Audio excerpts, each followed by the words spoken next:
Hello student, चलो आज हम हाइब्रिडाइजेशन कैलकुलेशन करना सीखेंगे कि कैसे हाइब्रिडाइजेशन कैलकुलेट करते हैं।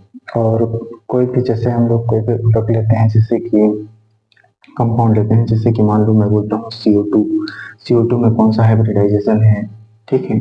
उसी तरह बोलता हूँ NO2 में कौन सा हाइब्रिडाइजेशन है। उसी तरह बोलता हूँ कि BeCl2 में कौन सा हाइब्रिडाइजेशन है। तो इस तरीके के क्वेश्चन को हम लोग बहुत ही इजी तरीके से सॉल्व कर सकते हैं।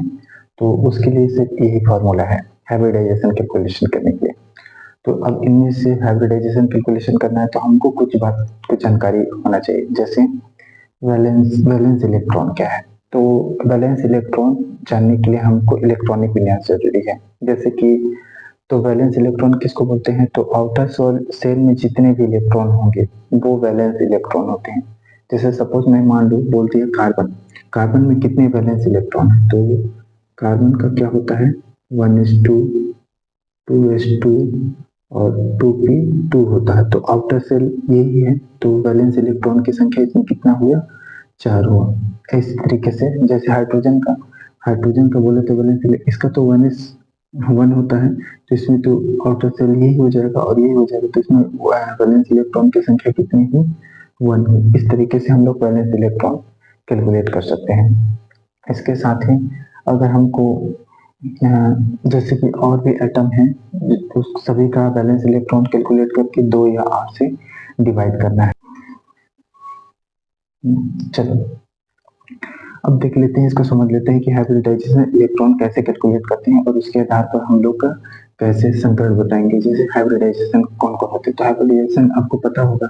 जैसे sp हाइब्रिडाइजेशन होता है, sp2 हाइब्रिडाइजेशन होता है, sp3 हाइब्रिडाइजेशन होता है, sp3d हाइब्रिडाइजेशन होता है, फिर क्या होता है sp3d2 हाइब्रिडाइजेशन होता है, और sp3d3 हाइब्रिडाइजेशन होता है, और dsp2 हाइब्रिडाइजेशन होता है।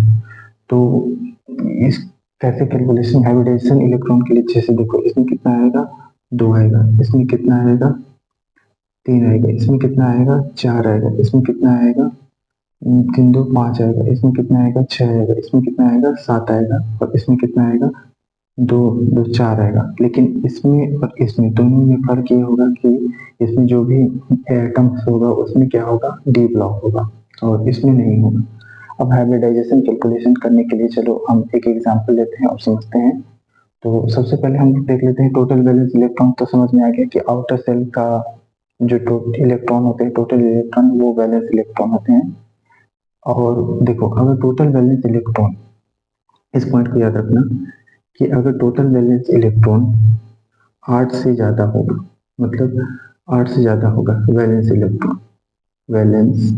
इलेक्ट्रॉन अगर वैलेंस इलेक्ट्रॉन 8 से ज्यादा होगा तो हम क्या करेंगे, उसको 8 से डिवाइड करेंगे। किसे डिवाइड करेंगे 8 से, इस बात को ध्यान रखना। और फिर जो बच जाएगा उसको किसे डिवाइड करेंगे 2 से डिवाइड करेंगे, 2 से भाग देंगे और भागफल होगा उसको जोड़ते जाएंगे, ठीक है।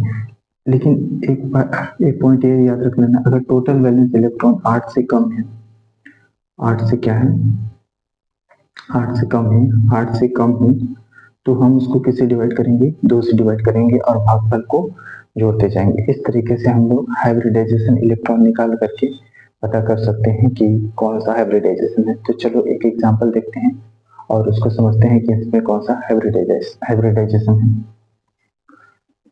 चलो सपोज मान लो मैंने एक एग्जांपल CH4 में कौन सा हाइब्रिडाइजेशन है, तो फिर वही हम कार्बन का क्या लिखेंगे इलेक्ट्रॉन विन्यास लिखेंगे, तो 1s2 हो जाएगा, 2s2 हो जाएगा और 2p कितना हो जाएगा 2 हो जाएगा। अब इसमें टोटल वैलेंस इलेक्ट्रॉन कितने हैं 2, तो 2 ना 4, चूंकि कार्बन की संख्या 1 है तो 1 से मल्टीप्लीकेशन करेंगे तो कितना हो जाएगा यहाँ पर 4 ही हो जाएगा। और उसके बाद हाइड्रोजन का पता है 1s1 होता है, और इसमें कितना है तो 1 है, और वैलेंस इलेक्ट्रॉन 1 है, और 1 को 4 से मल्टीप्लीकेशन करेंगे क्योंकि संख्या 4 है, तो 4 एकम कितना हो गया 4। अब इन दोनों को जोड़ देंगे, इन दोनों को जोड़ेंगे तो कितना हो जाएगा 8 हो जाएगा, मतलब टोटल वैलेंस इलेक्ट्रॉन कितना हो गया 8 हो गया। अब हाइब्रिडाइजेशन इलेक्ट्रॉन कैलकुलेशन करना है, तो क्या करेंगे 8 को किससे डिवाइड करेंगे? 2 से। मैं बोला था ना 8 से ज़्यादा होगा तो 8 से डिवाइड करेंगे और 8 से कम होगा तो 8 से डिवाइड करेंगे, 2 से डिवाइड करेंगे। 8 से ज़्यादा है तो पहले 8 से डिवाइड करेंगे, फिर जो बचेगा उसको 2 से डिवाइड करेंगे और पूरी तरीके से चले जाता है तो डिवाइड नहीं करते हैं। लेकिन 8 से कम है तो 2 से डिवाइड करेंगे, तो 2 से डिवाइड कर देते हैं। तो कितना आ जाएगा? ये 2 चौको 8। इसमें अब कोई रिमाइंडर नहीं बचा तो 4 है, तो 4 किसके लिए होता है? तो 4 sp3 के लिए होता है और sp3 इसमें भी हो सकता है, लेकिन आपको पता होगा कि ना तो कार्बन के पास डी ब्लॉक होता है ना तो हाइड्रोजन के पास, तो जाहिर सी बात है कि CH4 में कौन सा संकरण होगा? तो CH4 में sp3 संकरण होगा। इस तरीके से हम लोग हाइब्रिडाइजेशन कैलकुलेट कर सकते हैं। तो चलो एक और एग्जांपल देख लेते हैं।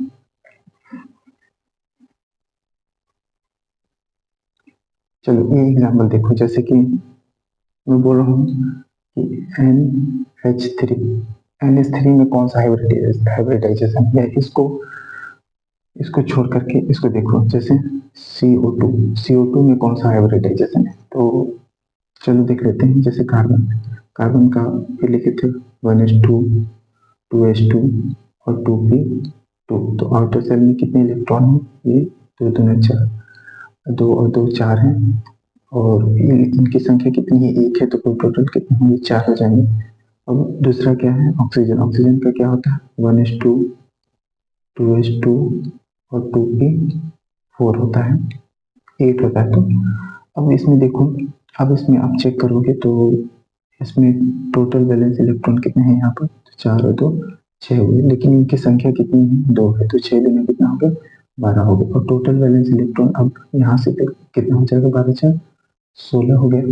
अब हमको हाइब्रिडाइजेशन इलेक्ट्रॉन कैलकुलेशन करना है। हाइब्रिडाइजेशन इलेक्ट्रॉन तो कितना हो जाएगा?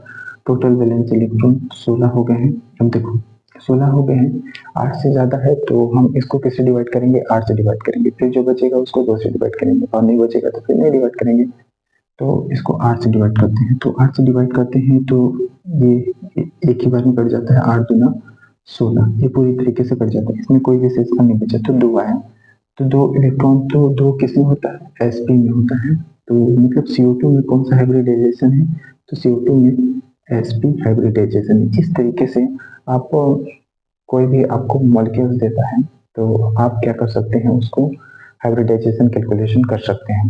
तो अगर ये वीडियो आपको अच्छा लगा तो प्लीज़ अपने दोस्तों तक शेयर करें ताकि वे भी इसका लाभ ले सकें और अच्छी जानकारी ले सकें। थैंक यू, धन्यवाद।